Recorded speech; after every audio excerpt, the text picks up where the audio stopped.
The studio lights dimmed, the teleprompter just paused, and just like that, a beloved 20-year television veteran delivered the kind of raw, unscripted news that makes an entire city hold its breath.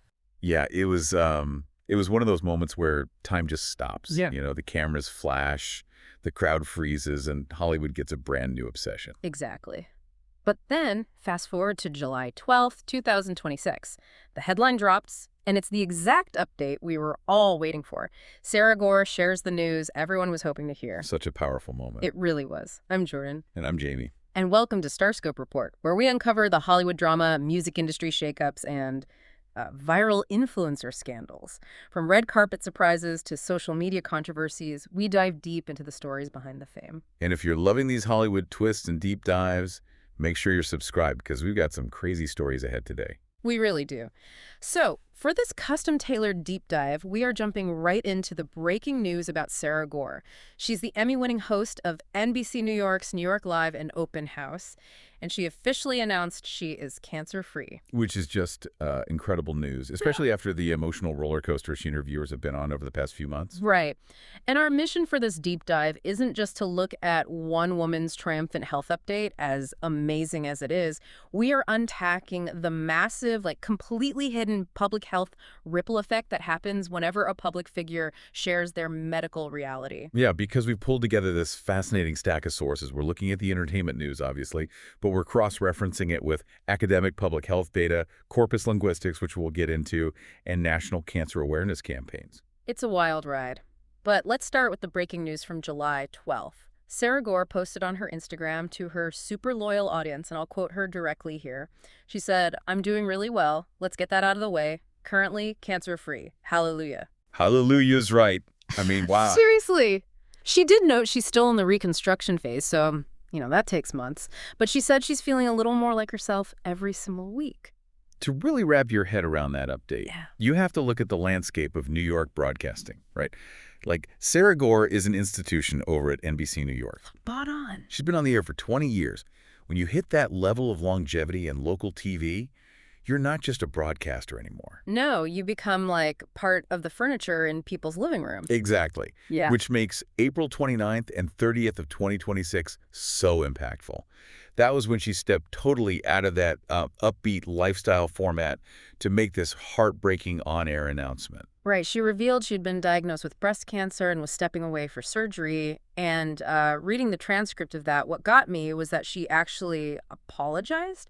She said, "This show has never been about me." Which is so telling, right? Because lifestyle shows are designed to be an escape. They talk about restaurants, real estate, culture. Fun stuff. Right. So dropping terrifying medical news into that format just shatters the whole paradigm. It's like a close friend suddenly dropping heavy news in a party. That is the perfect analogy. And she was so deliberate with her message. She told everyone she caught it early because she was doing everything right. But she didn't sugarcoat it, which is the key here. She admitted it was a massive emotional blow and that she was scared. Yeah, she said she knew she was high risk. She watched her mom and her sister go through breast cancer. So she knew she was in the crosshairs, but she said you're just never prepared to hear a doctor actually say the words. And that vulnerability, that's the secret sauce. By admitting her fear, even though she did everything right, she validated the anxiety of everyone watching. She became a vulnerable human being, not just a TV persona. Which brings me to this pivotal question, and this transitions us right into the academic data. When a TV personality, someone you've had coffee with every morning for 2 decades, shares something this intimate, does it actually change how the audience behaves? It absolutely does. And the data on this is mind-bending. I mean, does it drive actual foot traffic to hospitals? Oh, massively. In public health literature, celebrity disclosures are a recognized phenomenon. They cause immediate, huge behavioral shifts. Okay, let's talk about the Angelina Jolie effect because these numbers are crazy. So May 2013, Angelina Jolie writes a New York Times op-ed. She reveals she had a preventative double mastectomy because of a faulty BRCA1 gene. Right, which put her at a super high risk for breast and ovarian cancer. Exactly. And the way she did it was revolutionary. She wasn't outed by TMZ or something. She took control of the narrative in a prestigious paper, and she shifted the whole conversation from cancer treatment to genetic prevention. And the response was instant. Our sources show that in that exact same month, May 2013 referrals to genetic centers jumped 36 to 42%. Just in that month. Just in that month. And then by June and July, they skyrocketed to like 80% higher. Overall, it was a 2.5-fold increase compared to the previous 12 months. A 2.5-fold increase just from one op-ed. And that is wild. It really is. But the craziest part is the longevity. You know, medical experts usually think these things are just fleeting emotional reactions, like the news cycle moves on and people forget. Right, a temporary spike. Exactly. But the Jolie data proved that even 6 months later, referrals were still maintaining a baseline 35% higher than normal. Oh, wow. So it actually permanently shifted behavior, and we see the same thing with the Kylie Minogue effect, right? Yes. So in May 2005, she announced an early-stage breast cancer diagnosis at age 36. And breast imaging referrals in Australia spiked 33%. But the detail that really got me there was the demographic. That spike was specifically for women aged 25 to 34. Because it shattered that myth that breast cancer only happens to older women.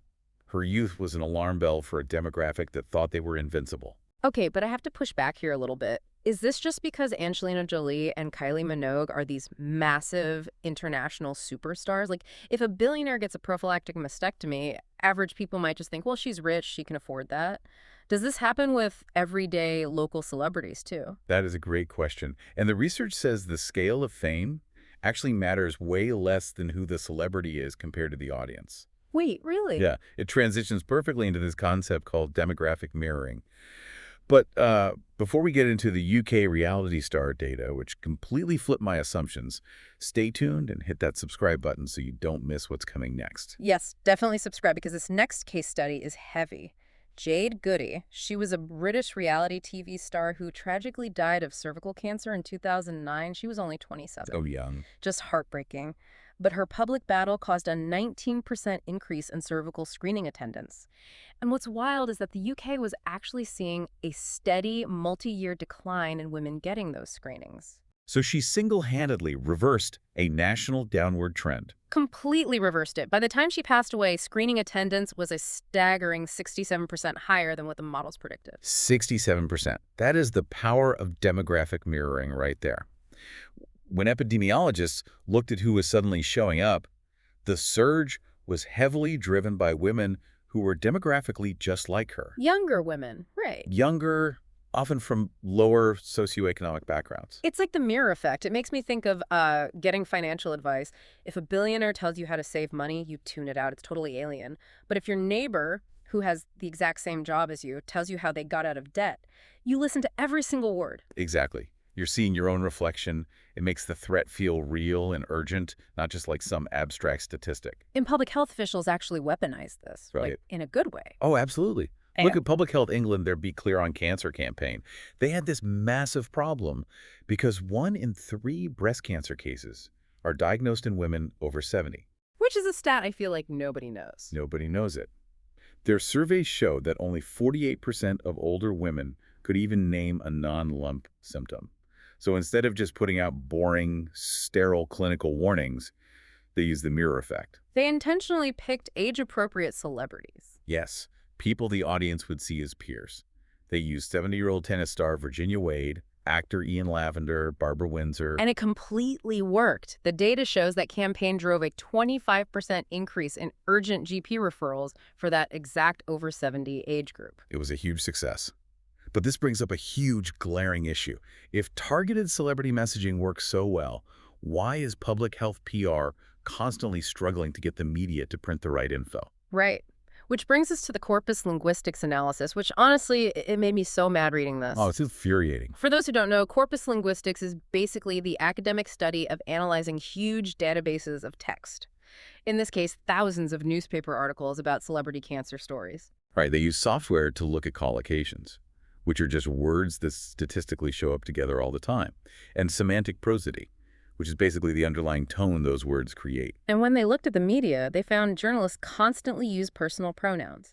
I, she, me, and relationship tags like husband or sister. They're humanizing the story. Right, and my first thought was, isn't that a good thing? Like, it builds empathy and spreads awareness.